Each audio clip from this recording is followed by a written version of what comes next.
We're now getting to the part of term where many of you will be thinking pretty seriously about doing review and preparation for the final exam. Now, the school has set a standard for exam advice, and so that sets out the document which has to be provided and the limits on what has to be provided in terms of exam advice. You'll find that if you go to your Moodle page and open up the exam link, and that will take you to the exam page. And while you don't have to do anything with the exam page for Moodle, it does give you a number of useful links. And the first one is the exam advice for this year's exam. If you open that, you will find a relatively short document. The first part of it looks very much like the instruction page on the exam, and that's exactly what it is. The important things that it tells you is the exam is going to be in two parts. The first part is going to be a case study with mathematical computations, and it will be worth 20 marks. The second part will consist of a number of short essay questions. There'll actually be 3 of them, taken from a selection of, I think, 5, might be 6 questions. And they will be taken from any part of the course. That's the official exam advice. We also have on the exam page the example of a past paper. In this case, it's the paper from last year. Now, the paper this year is going to have exactly the same format. You'll notice similarity in the instruction sheet. However, one thing that you will notice that will be different is that in Part B, last year students were asked to do 4 questions, 4 times 10 marks. This year, you will only have to do 3. So 3 is easier than 4, so it should be more attractive.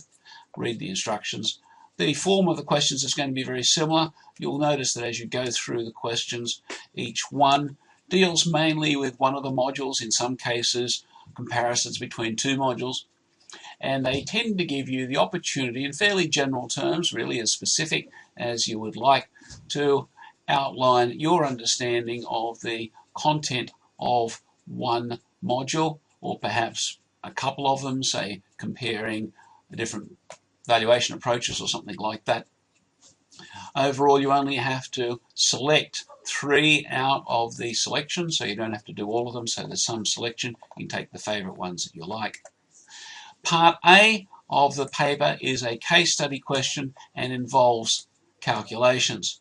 Last year, the calculations involved the income approach, the capitalisation approach. Can't say which approach or approaches will be in the case study for this year, but what you should be aware of is that there will be a calculation question, and because all of our calculations are related to valuation approaches, it means that you'll want to shine up your analysis, your computational skills for the 4 approaches. This is important because I know a number of you have communicated with me and I've given you a bit of help over how to deal with the cost approach. And so it's a good time for you to go back, do those worked examples, the self-correcting exercise in Moodle. Also read the textbook. The textbook is very good for giving a different explanation, which might help. Sometimes if you explain the same content in a different way, it also falls into place. One way or another, make sure you understand how that maths fits together. Okay, that's all of the exam advice and the exam resources. It's useful that in this case the exam format hasn't changed very much from last year. Now what I'd like to do is briefly do a bit of a review of the contents of the course up to date, and in fact over the 12 weeks, because you may find that useful. At the end of any course, it's useful to sit back and look at the course and get a feel for what the course has aimed to teach you. Often we're very busy through term and we're just doing topic after topic and it doesn't seem to fit together very well. You just are running around working really hard trying to make sense of what is coming in through the course. As you get to the end of the course, it's good to try and see the purpose of the course, whether it's in property or law or business or whatever it is. Because usually you'll find there is a theme, a general element, an underlying idea that you need to take away from the course. And when that fits together, it makes mastering the course a lot easier. In this course, it's introductory valuation, and so what we're aiming to do is introduce you to the whole area of the property industry, the various property professions within that, and also the various ways that the business of property is done, either through development or investment or just owner occupation, and the whole business of the transfer of real estate. So that's a fairly broad area. We actually introduced that in the first module, which was intended to give you an understanding generally of the way that real estate works, the way that people use real estate, the way they transfer it, develop it, and the reason that people actually pay for it in the first place. And that gives us a little bit of a hint as to how the property value comes from. In the second module, we moved on to look at, what is probably the most important single approach to valuation. And that tells us something about what the valuer does, and that's the comparable sales approach. In the comparable sales approach, you'll recall that we looked at the simple technique of comparing our property directly to other properties which have recently sold. It doesn't give you much theory, but it does give you some concrete evidence on what your property is likely to sell for, what price it's likely to fetch. And in that module, we went through the detailed issues that need to be considered when you're valuing properties using comparable sales. In module 3, we looked at the specific question of what a valuer is asked to do and the importance of the letter of instruction. We also went through the issues that need to be considered when you inspect the property, why the inspection is important, and what things to look out for, how to do it basically. The last element in that module was to look at the question of risk. And I think risk fits into that module quite well because one way or another you want to be looking at the property on the ground saying what elements, what issues could be lurking about which could give me a faulty valuation unless I take them fairly seriously. And what things do I need to have made sure that I've done in order to be doing everything that a professional valuer needs to do. These days, almost everybody is afraid of litigation, and so the question of risk is also related to the question of ending up in court. Module 4 moves on to the second major approach, certainly the second major approach which is used for residential property. And in this course, by and large, our focus has been using residential property as the background case study for most of our work. The cost approach is useful because it's a bit of a common sense approach. When you think of what something should sell for, you tend to normally think that its price should in some way correspond to what's inside it, what the cost of production is, and that sort of thing. And so here we introduce you to this cost approach and then also critique the cost approach to explain why the cost approach isn't nearly as reliable as other methods, other approaches on most occasions. And so that introduces some of the tricky issues that a valuer has to live with day by day. In this module, we also introduced how to approach insurance valuation, pointed out the insurance valuation is for the improvements, not the land, and also needs to take in elements of time delays to rebuild, demolition, and that sort of thing. When we moved to module 5, we got into the beginnings of the income approach. We introduced the income approach generally. This is the approach which is used for income producing properties. We also introduced the simplest form of income approach valuation, which is capitalization. very important that you understand the capitalization approach. It's extremely simple mathematics, but you'll find it's very, very powerful. While we mentioned other forms of income approach valuation, such as discounted cash flow analysis, we don't go into the mathematics or the engine room of DCF at all in this course. It's simply flag it as a name to remember, and also to be aware that capitalization is not the only income approach. When we came back from the break, we got to Module 6, which was looking at the very practical question of valuation reports and standards. Your report is what your client sees, and to a certain extent, the colour of the paper and whatnot is what the client will often see as the quality of your work. Now, we also gave you some examples and some other pointers there for producing your own reports. Module 7 moved into what is really the fourth major approach to valuation. And in Module 7, we simply looked at the industry of property development.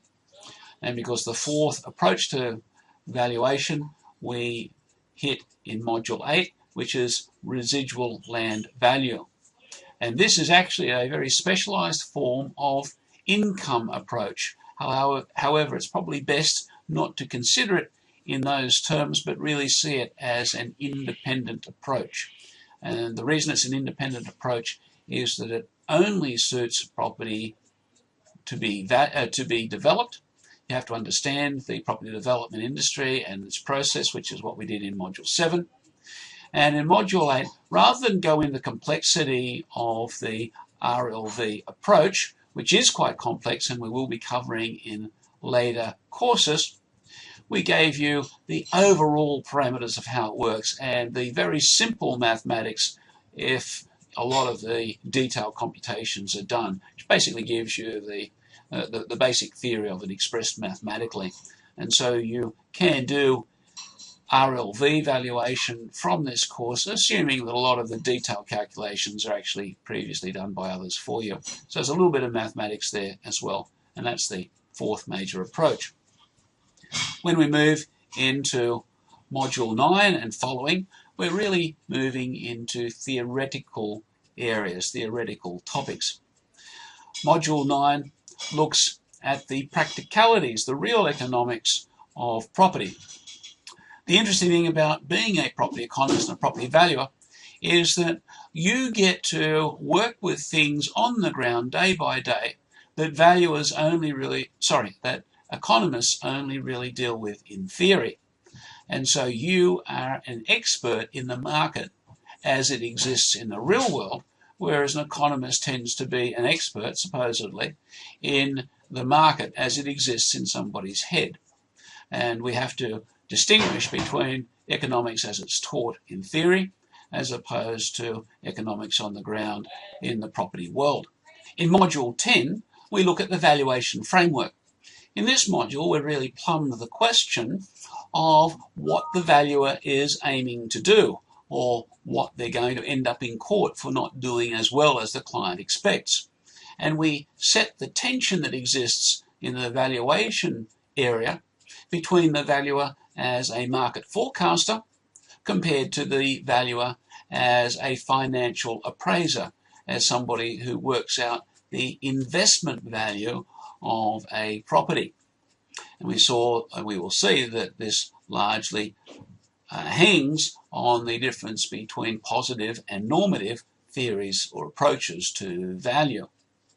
In Module 11, we really took the normative theories of value really to their roots by looking at where rental value comes from, and that takes us into Ricardo's law of rent. So it's probably the most theoretical area, but also the most useful for your property careers, not just if you're a valuer, because understanding Ricardo's law of rent is extremely important for property developers and property investors. So it really tells us where the property market is going to go and what kind of factors we need to be looking at in the community in order to understand the future direction of property, both up and down. In the 12th and last module, we introduce the issue of ethics for professionals.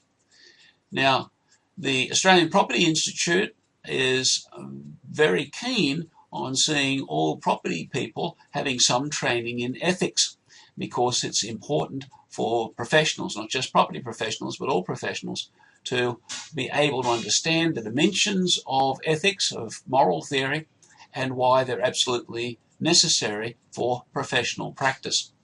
In this module, we introduce the overall parameters of ethics. We relate them to property practice, and we also relate them to society. In later courses, we're going to also take these ideas further and look, for instance, at the issue of the necessary connection between professionalism and ethics. However, that's getting ahead of ourselves. For the present, we simply introduce what ethics is and how it works, which is really quite a fair bit to get under your belt in one module, but that really rounds off the course. These last 4 modules are extremely important for forming the overall understanding of you as property valuers and property economists. And that pretty much takes us to the end of the course. By now you should be able to look back over the entire course and see that its aim is to give you an overall understanding of why property is important to the community, therefore how it's valued, therefore what a valuer has to do to give the community what it needs, which is estimates of value, and also understand issues like the economic and ethical parameters in which a valuer operates. All the best for the exam.